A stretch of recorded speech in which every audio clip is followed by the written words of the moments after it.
Kilenci alamati. Öllerin iyilinden sadaka vermeli değil.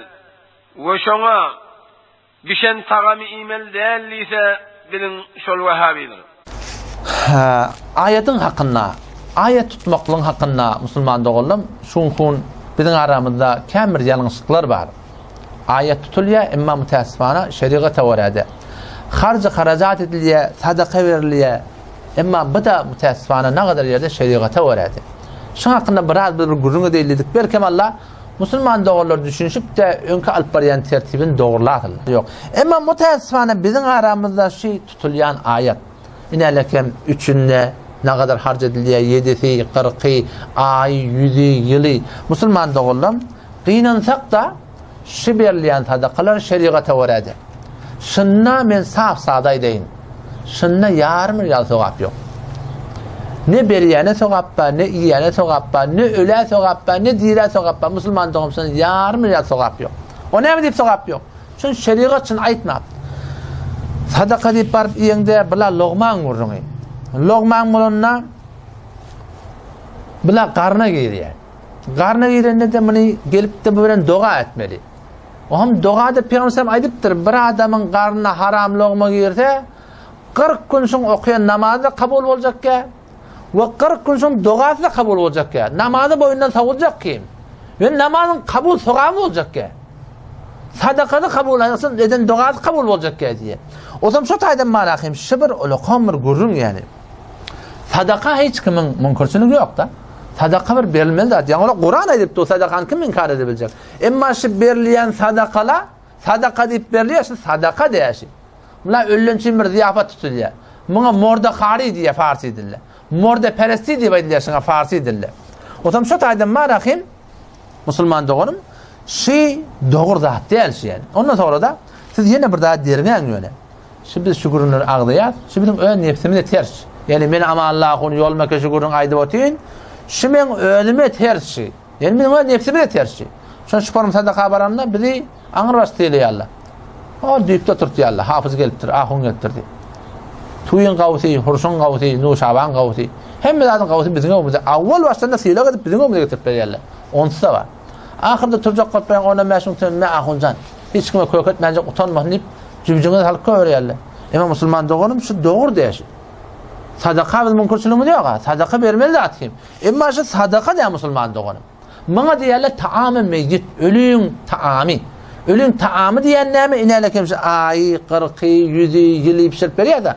Şeriatta şu suretine vermeklik doğru diye. Ne mi surette doğru? Bunun ne değil? Ne mi surette doğru?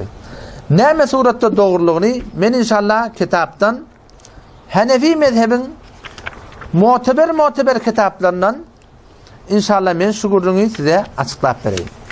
Ayet tutmaklığın Müslüman doğun tertibi nedir?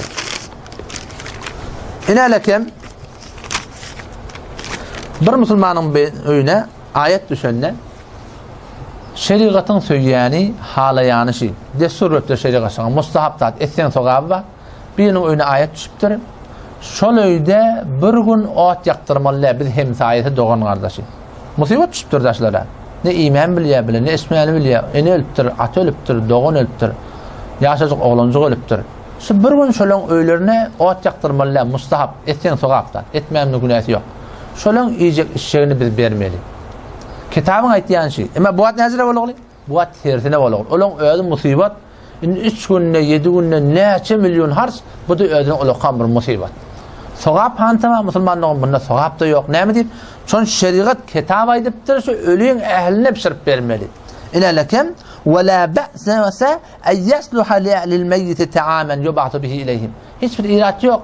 Şöyle ölüyün eğerlerine taam pişirip de vermeklik deyiptir.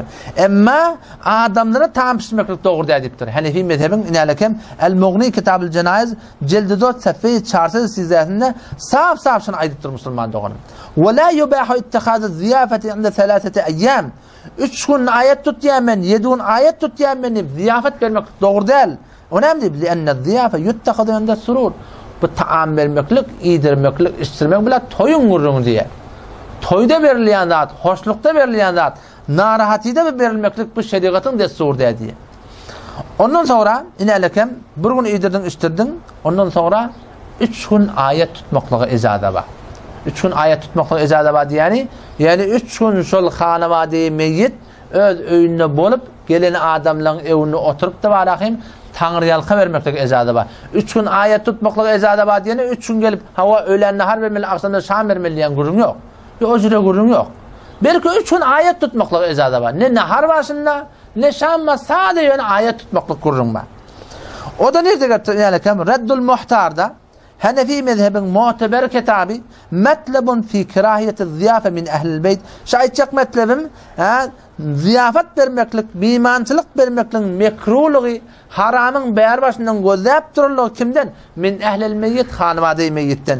Ve la be'se lil culusi leha eylit ta'ziye ila 3 eyyam. Hiçbir irat yok. 3 gün ayet alacak deyip otur.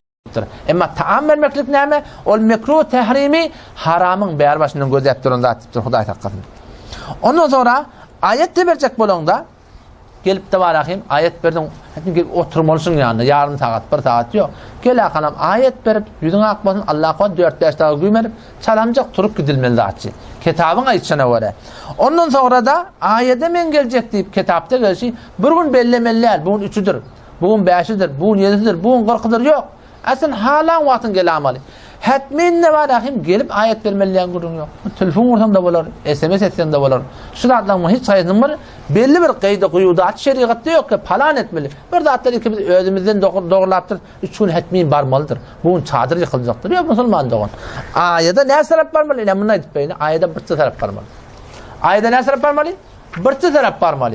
Bir sebep ayet bardın. İkilerin sebep barmak ne? İkilerin sebep ola hamr günahkarçılık şey. Kim aytyan gurdun inalekem Reddul Muhtar Hanefi mezhebin muteber kitabı. Salatul cenaze. Kitabı salatul cenaze. Babı salatul cenazede. Cildi Saffiye silsede nevedheşinde İmam Azam rahmetullahi aleyhi fetvasına itiya. La yenbaghi limen azza merreten en yuazziye merreten ukhra. Doğru değil bir adam ki bir taraf ayet veriptir. Yamaşçadan ayet vermek doğru değil.